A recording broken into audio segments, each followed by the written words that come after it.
Tasika hizo tizimbe tache. Zinoge tisadi tasika hizo. Bati zinoge zakuda kushika tiri munani. Kule.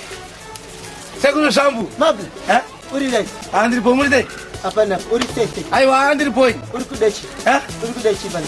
Lezo kuona hizo. Nona. Iwe. Iwe. Ndakati chi. Andri mfesa wangu hizo shambu. Kufada besa kupapela. Kwenda. Atitopa dashi kwena newe. Ukuti. Ndakanda. Ndiloweza pepe. Kana peliti. Oba ndiloweza na Sulumani futi. Nasiwa kuda kuda sefu. Inzo hizo. Ngoja tu ngoba pesa lazima magado na mega musili mimi. Iwe wakati pusha iwe. Ayo magado na mega sio shambu. Iwe. Njoko ndo nanteka nini ndagati shitotari sasa ichika. Hadi. Ayo aso zakato pesa sio shambu. Inzo sio shambu. Ndine the price. The price ye. Gese yuli ndakatenge. Kama wakatenga kana meno chini chaona katenga kana uti chingwa pa mashoka. Aitere munzo manje. Antenge chingwa ini. Munzo. Tutenga chingwa every day. Ndakatenga mota. Iwe watenda kunyepa manje. Mutaureka. Kana washanya kutaureka. Sinano uyimbe wako. Kuimba? So shambu. Ndatenga mini Cooper. Mini Cooper? Yeah. Ni wewe? Yeah. Ili Cooper. Ilipo bana hapa panija. Aruta.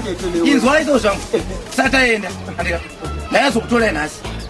Watiende kuchechi. Kuchechi. Yeah. Mini Cooper. Na mini Cooper ya.